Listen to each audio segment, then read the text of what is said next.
Hai, selamat datang di AOS Story.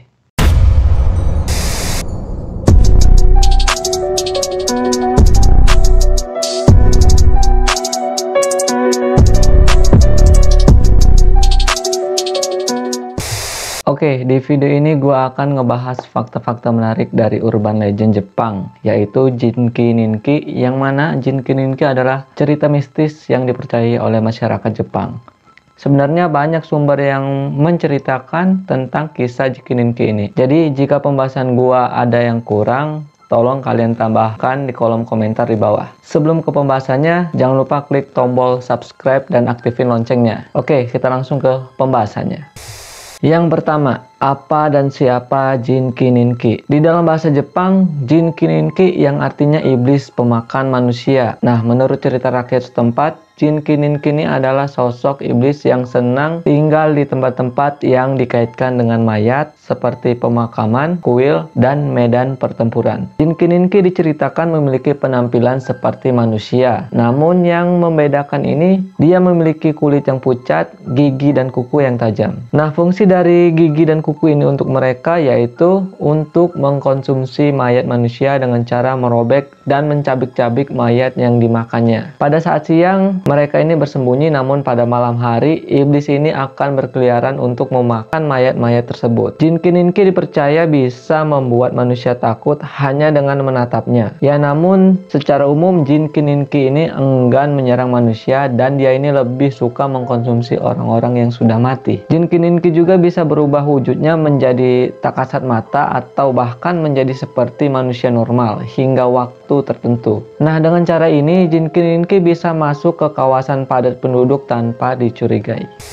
Yang kedua yaitu perilaku iblis Jinki Ninki. Sebenarnya mereka menghindari kontak berlebihan dengan manusia, tetapi tetap dekat dengan pemukiman manusia karena manusia adalah sumber makanan utama mereka. Jinki Ninki mendapat rezeki mereka dengan melahap daging dan tulang-tulang mayat hingga bersih tanpa tersisa. Sebenarnya iblis ini tidak menikmati dan tidak menemukan kesenangan dalam memakan orang mati, tetapi itu hanya untuk sementara waktu untuk mengurangi sebagian rasa sakit dan kelaparan abadi mereka. Jinki Ninki ini biasanya ada di suatu tempat antara hidup dan yang mati. Nah, mereka ini menunjukkan beberapa sifat seperti hantu. Mereka dan tempat tinggal mereka ini sering tidak terlihat pada siang hari. Mereka biasanya berburu mangsa di malam hari dengan cara menyelinap ke kuil ketika orang mati dibaringkan untuk didoa saat penguburan.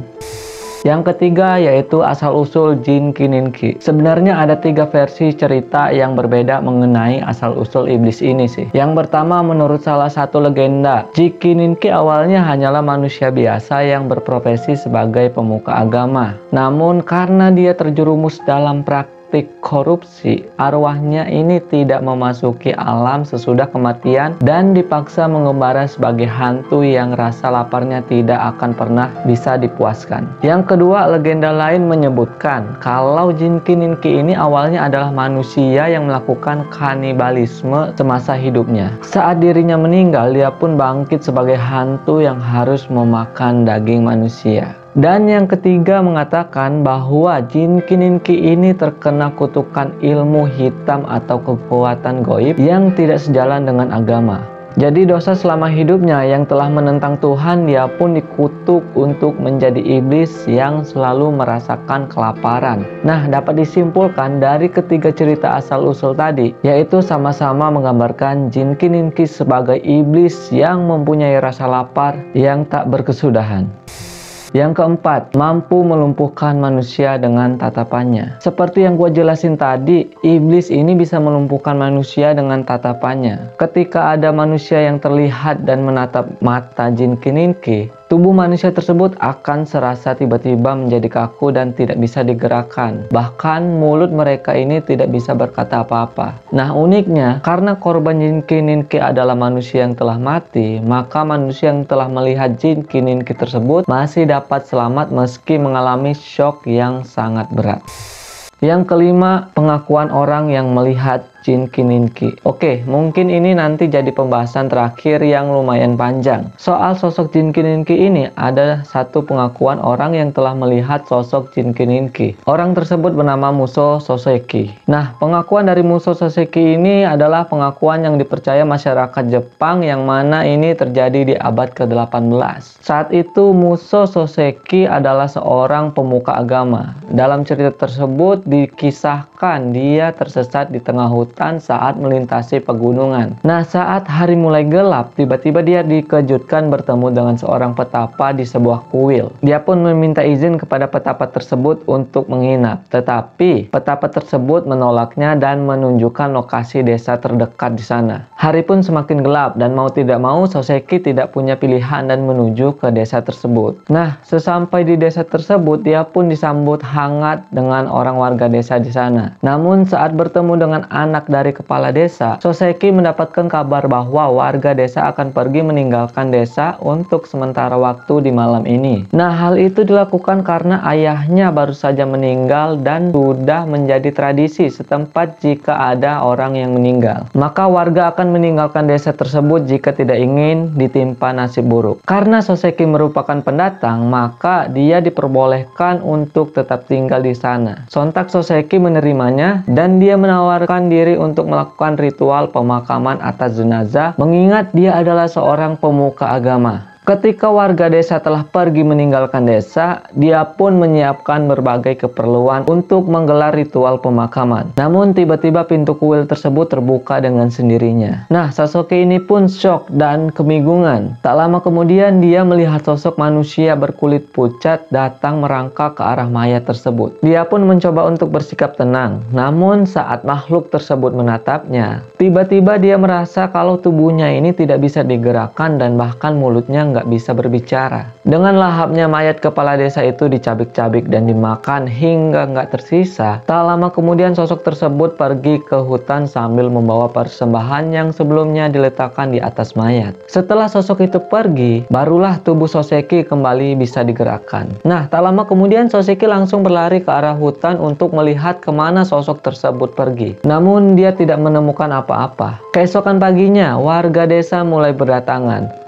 Dan Soseki ini menceritakan apa yang telah terjadi semalam. Namun bukannya terkejut, putra sang kepala desa hanya mengangguk kecil seakan-akan ini peristiwa semalam itu sudah biasa terjadi. Nah, Soseki pun bercerita kalau dia sempat berpapasan dengan seorang petapa sebelum tiba di desa. Kali ini putra sang kepala desa beserta warga lainnya terheran-heran. Mereka pun mengatakan kalau di sana tidak pernah ada pendeta yang bertapa di sekitar mereka. Soseki yang penasaran kemudian mengucapkan banyak terima kasih kepada seluruh warga desa sebelum pergi mengunjungi gubuk yang ditempati oleh petapa tersebut. Ketika sampai di gubuk tersebut, sang petapa menyuruh Soseki untuk masuk ke dalam. Ketika saat masuk ke dalam, Soseki ini pun kaget ketika melihat timbunan persembahan yang dibawa oleh makhluk misterius semalam berada di sana.